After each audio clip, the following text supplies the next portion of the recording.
10 heures sur RTI 1. Bonjour à tous. Pour commencer, la visite de travail aux États-Unis du Premier ministre ivoirien. Patrick Achi était hier face au conseil d'administration de la Banque mondiale. Le chef du gouvernement ivoirien a demandé aux dirigeants de cette institution financière de prendre la Côte d'Ivoire comme projet pilote. Tout de suite, les explications détaillées de Alexis Ouedraogo. À l'agenda bien chargé du Premier ministre ce mardi à Washington, cette visite de travail à la Banque mondiale. Patrick Achi expose devant le conseil des administrateurs de l'institution sur la vision 2030 du gouvernement ivoirien. Le Premier ministre porte surtout un plaidoyer intense, celui d'un accompagnement plus efficace au développement d'un pays riche de potentiel.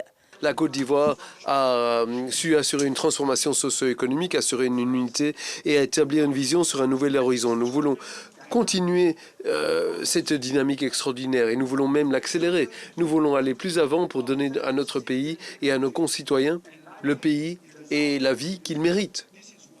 Nous nous réjouissons du partenariat constructif et fructueux que nous maintenons avec la Banque mondiale. Autre point clé, celui d'un accompagnement pour un secteur privé plus fort, gage une employabilité des jeunes. Alors c'était un honneur et un plaisir de recevoir son Excellence Monsieur le Premier ministre dans les locaux du conseil d'administration de la Banque mondiale. Il a partagé avec les administrateurs de la Banque mondiale la vision pour une Côte d'Ivoire solidaire, les différents programmes que nous avons avec la Côte d'Ivoire, le rôle du secteur privé dans le développement du pays, l'importance de la gouvernance pour que le pays puisse avancer, mais également le contexte géographique difficile dans lequel se trouve la Côte d'Ivoire avec ce qui se passe à la fois au niveau des pays du Sahel, mais également les défis autour de la région du Golfe de la Guinée.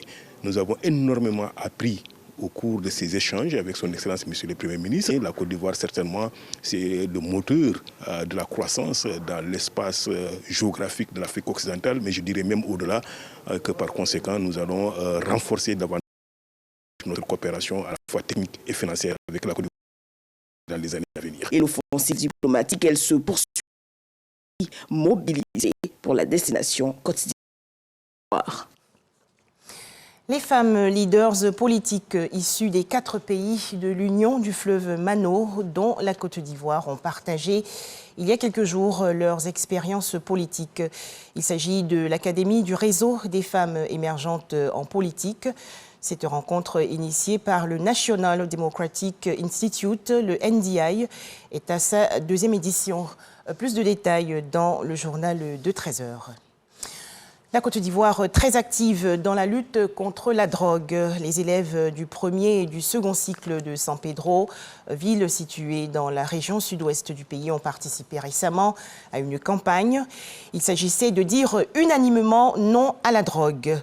Alors pourquoi la jeunesse de San Pedro comme cible de cette campagne de sensibilisation? Eh bien parce que plusieurs quantités de drogue et médicaments falsifiés d'une valeur d'environ 30 millions de francs CFA ont été saisis et incinérés dans cette ville.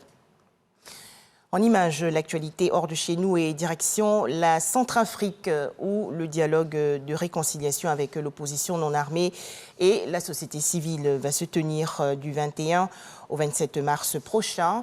C'était une promesse il y a un an du président centrafricain Faustin Archange Touadéra. Le conflit russo-ukrainien, au moins 3 fortes explosions ont été entendues à Kiev tôt ce matin alors que la capitale ukrainienne est placée sous couvre-feu. Enfin, le coronavirus fait rage en Corée du Sud. Le pays a en effet signalé aujourd'hui plus de 400 000 nouveaux cas de coronavirus. Un nouveau record alors que les autorités continuent d'assouplir les restrictions malgré la vague d'infection alimentée par le variant Omicron. Voilà, merci de nous avoir suivis. À 13 h, le journal de RTI 1.